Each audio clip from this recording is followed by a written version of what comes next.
Hurricane Katrina stands as one of the most devastating natural disasters in American history, not simply because of the raw power of the storm itself, but because of the catastrophic failure of logistics, planning, and governance that allowed a natural phenomenon to evolve into a human tragedy of unprecedented proportions. And when people look back on those terrifying days of late August 2005, what they often remember is not just the swirling winds or the endless sheets of rain, but the images of families stranded on rooftops, of thousands of desperate citizens packed into the Superdome without food, water, or medical care, of bodies floating through flooded streets, and of an entire city abandoned by the systems that were supposed to protect it, because Katrina was not only a meteorological event. It was a test of America's ability to respond to crisis, and unfortunately it revealed cracks in the nation's infrastructure, leadership, and compassion so wide that the consequences are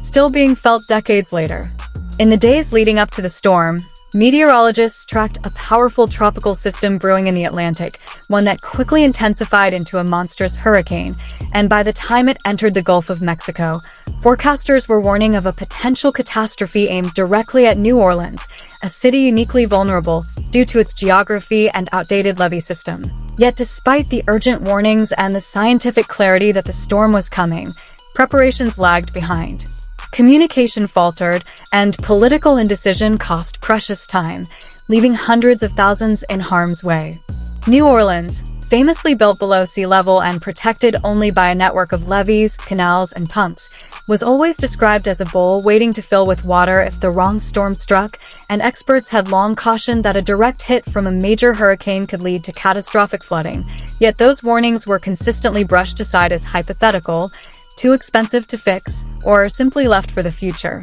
And when Katrina finally bore down on the Gulf Coast, that nightmare scenario turned into reality. The storm made landfall on August 29, 2005, slamming into Louisiana, Mississippi, and Alabama with brutal force, ripping apart homes, toppling power lines, and sending a massive storm surge crashing into the levees that guarded New Orleans. And within hours, several levees and flood walls failed, unleashing walls of water that poured into neighborhoods, swamping entire communities, and turning streets into rivers where cars, debris, and even people floated helplessly. In those first critical hours, the nation's emergency response systems faltered, the Federal Emergency Management Agency, FEMA, struggled to mobilize, local authorities were overwhelmed, and the sheer scale of destruction made traditional rescue operations nearly impossible. While ordinary citizens clung to rooftops waving towels or spray-painted messages for help as helicopters flew overhead too rarely and too late, and the images that emerged horrified the world, not only for the natural devastation but for the sense that one of America's major cities had been abandoned to chaos. The Superdome and the Convention Center became infamous symbols of the failed logistics. Meant to be shelters of last resort, they quickly descended into scenes of desperation, overcrowding, and squalor as thousands of evacuees packed into these structures without adequate food, clean water, sanitation, or security. Reports of violence and suffering spread, and the government's inability to deliver even the most basic relief supplies in time became a global embarrassment, raising painful questions about how the most powerful nation on earth could leave its own citizens stranded in such dire conditions. President George W. Bush's administration faced intense criticism for its slow response, with FEMA Director Michael Brown, later infamously addressed as Brownie, becoming the face of bureaucratic incompetence, while state and local officials engaged in finger-pointing over who had authority and responsibility. But for the people trapped in New Orleans, the blame game was meaningless because what they experienced was hunger, thirst, fear, and the terrifying sense that no one was coming to help them. The failure of evacuation plans was another glaring disaster, because although a mandatory evacuation order was eventually issued, tens of thousands of residents, many of them poor, elderly, disabled, or without transportation, were left behind in a city that was effectively cut off. And while wealthier citizens escaped in cars, buses, and planes, those without means were abandoned to face the storm, highlighting deep inequalities in American society that Katrina exposed with brutal clarity. In neighborhoods like the Lower Ninth Ward, predominantly African American and low-income, the flooding was catastrophic, with entire blocks swept away, families separated, and lives lost in staggering numbers. And yet, even as the water rose, relief did not arrive quickly enough. Helicopters and boats came too late to save many. And the promises of a rapid federal response rang hollow in the ears of those who had been pleading for help since the storm first struck. The logistics failures extended beyond evacuation and immediate rescue. The distribution of supplies became a fiasco, with trucks of water and food delayed for days, sometimes turned away by bureaucratic confusion, while desperate survivors scavenged for necessities and were portrayed by some media outlets not as victims but as looters, feeding into racialized narratives that further deepened the divide between those suffering and those watching from afar. The contrast between the government's sluggish response and the swift mobilization of ordinary volunteers, like the so-called Cajun Navy, local boat owners who launched impromptu rescue missions into flooded streets, was stark, showing that compassion and community spirit often outpaced official efforts. But it also raised uncomfortable truths about how unprepared the official disaster response system was for a crisis of this magnitude. The breakdown of communication was another critical factor. Radios, cell towers, and emergency systems failed, leaving first responders without coordination, and when coordination did occur, it was bogged down by layers of bureaucracy, conflicting orders, and confusion over jurisdiction, and all of this compounded the suffering of those on the ground.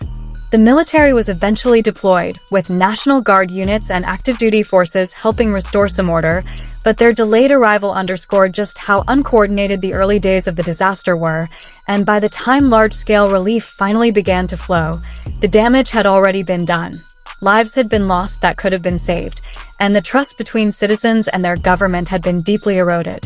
The storm had left scars not only on the land but also deep within the people who had survived it, and as weeks turned into months, the narrative of Katrina was not just about broken levees and flooded neighborhoods, but also about how an entire nation had been confronted with the uncomfortable truth of its vulnerabilities. And yet amid despair, there were thousands of untold stories of courage, resilience, and the stubborn will to keep moving forward. Because in every street where water had once risen to rooftops, there were families trying to piece together fragments of their past lives, neighbors sharing whatever little food and water they could find, and volunteers arriving from states far away with supplies, trucks, and their own two hands to help strangers they had never met. And this mosaic of human effort began to form a counterbalance to the failures of government agencies that had hesitated or stumbled when speed was most crucial, showing that sometimes the heartbeat of a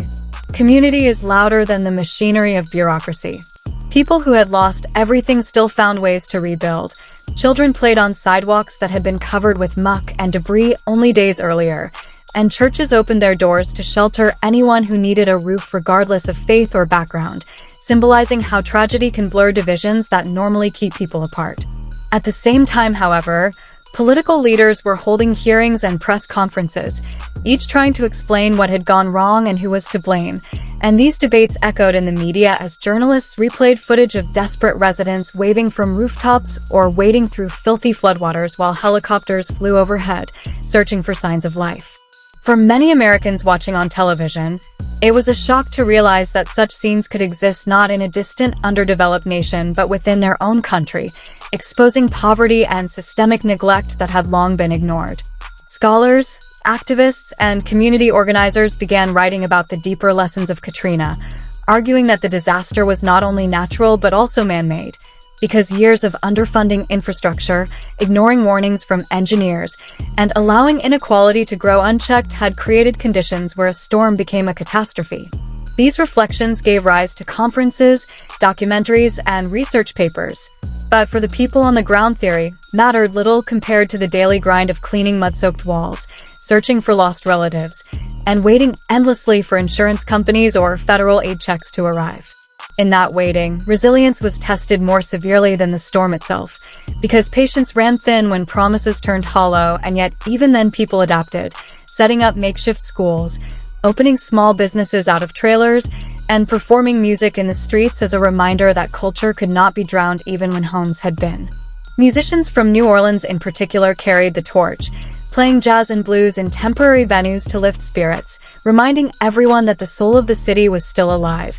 and those sounds carried far beyond Louisiana, inspiring donations and drawing tourists who wanted to contribute to recovery, while also experiencing the authenticity of a city that had faced near obliteration. At the same time, debates about climate change grew louder, as scientists pointed out that warmer oceans likely fueled stronger hurricanes and that without serious policy changes, disasters like Katrina could repeat with greater frequency, and this fear pushed lawmakers into discussing reforms, though implementation remained slow and tangled in politics. Still, Katrina had become more than a storm. It was now a symbol, a touchstone in discussions about race, class, governance, and the environment, and each anniversary brought memorials where names of the lost were read aloud, candles were lit, and survivors retold their experiences to younger generations so that the memory of what happened would never fade. The slow grind of rebuilding after Katrina revealed not only the resilience of communities, but also the frustrating layers of red tape that kept survivors waiting for months or even years before meaningful help arrived. And in that long waiting game, people grew resourceful, turning abandoned lots into community gardens, setting up informal repair crews, and creating networks of mutual aid that were far more efficient than official channels, proving once again that grassroots energy often outpaces centralized response when urgency is a matter of survival. Stories emerged of families who had been scattered across multiple states, struggling to reunite because evacuation buses had taken them to shelters hundreds of miles away, and the lack of a coherent tracking system meant that some children were separated from parents for weeks, leaving psychological scars that would linger long after the floodwaters receded. Meanwhile, the city of New Orleans itself faced an identity crisis, with questions about whether it could or should return to its pre-storm form, since whole neighborhoods like the lower Ninth Ward had been almost entirely destroyed, and developers saw an opportunity to reshape the urban landscape in ways that many residents feared would erase cultural history and push out the very people who had made the city unique. This tension between redevelopment and preservation became a heated debate, not just locally but nationally, because Katrina was not only about repairing infrastructure, but also about what kind of society America wanted to be when confronted with massive displacement, inequality, and the challenge of giving every citizen a genuine chance to come home. Federal money flowed in, but often in complicated packages tied to bureaucratic requirements, and while some districts saw new schools, levees, and hospitals rise from the ruins, others remained abandoned shells, symbols of a recovery unevenly distributed. Researchers noted that disasters like Katrina tend to accelerate trends that already exist, so communities that were already poor and marginalized before the storm found themselves further behind afterward, while wealthier areas had the means to bounce back more quickly, creating an even sharper divide that mirrored broader national inequalities. The sense of injustice fueled activism, with local leaders demanding transparency in how recovery funds were spent and insisting that voices of longtime residents be heard in shaping the city's future. And while progress was uneven, their persistence kept the spotlight on issues that otherwise might have been forgotten in the endless churn of national news cycles. International observers also weighed in, with newspapers abroad expressing shock that the richest nation in the world had allowed one of its most iconic cities to suffer so visibly,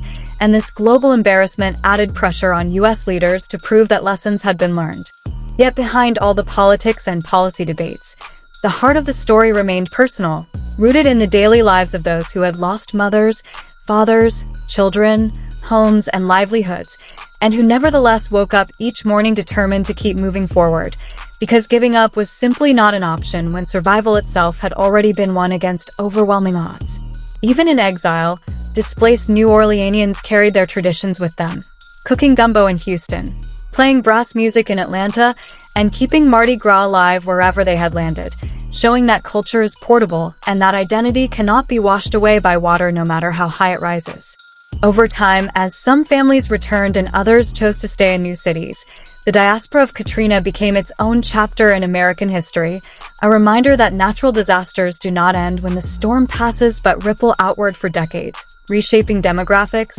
economies, and personal destinies in ways that no one can fully predict. As the years rolled on after Katrina, the storm's shadow never truly left New Orleans or the wider Gulf Coast, because the memory of helplessness during those flooded days became a permanent reminder of how fragile modern society can be when nature strikes with full force, and in the rebuilding process, the city experienced a strange mix of rebirth and loss, with some neighborhoods blossoming again through determined local efforts, while others remained empty fields where grass grew over cracked foundations, silent memorials to the families who once laughed and lived there, and for many survivors, the hardest part was not the destruction itself, but the feeling of being forgotten once the national spotlight shifted elsewhere. Since funding dried up, volunteers moved on, and politicians turned their attention to newer crises, leaving ordinary people to navigate complex aid applications, insurance battles, and rising costs almost entirely on their own. Yet despite this abandonment, the cultural heartbeat of New Orleans proved too strong to die. Because music still poured from the French Quarter, second-line parades returned to the streets, and festivals eventually revived, drawing visitors back and providing an economic lifeline to a city that relied so heavily on tourism, though underneath the surface the scars of inequality remained. As thousands who had fled during evacuation never came back, creating a demographic shift that changed schools, businesses, and entire communities, and this diaspora carried both sorrow and resilience, with many describing how they had to rebuild lives in Houston, Dallas, Baton Rouge, or even farther afield, while holding on to traditions that reminded them of home. Scholars often point to Katrina as a defining moment that exposed the limits of government capacity in dealing with large-scale disasters, sparking debates about climate change, urban planning, racial justice, and disaster preparedness that continue to this day. Because the storm was not just a weather event but a mirror reflecting systemic cracks in American society, showing how race, poverty, and geography combined to determine who suffered most and who recovered fastest, and while billions were eventually spent on stronger levees, improved emergency response systems, and better coordination between agencies, questions remain about whether the country has truly learned enough to prevent another catastrophe of similar scale. Meanwhile, for the families who lived through it, Katrina is not a policy case study but a deeply personal chapter, marked by the smell of mold in ruined houses, the pain of lost loved ones, the sound of helicopters that came too late, and the stubborn hope that somehow, through perseverance, they could carve out a future once again. And perhaps that is the ultimate legacy of Katrina, not just destruction and loss, but also the unyielding resilience of ordinary people who, when institutions failed, proved that survival, culture, and community can endure even against the fiercest storm.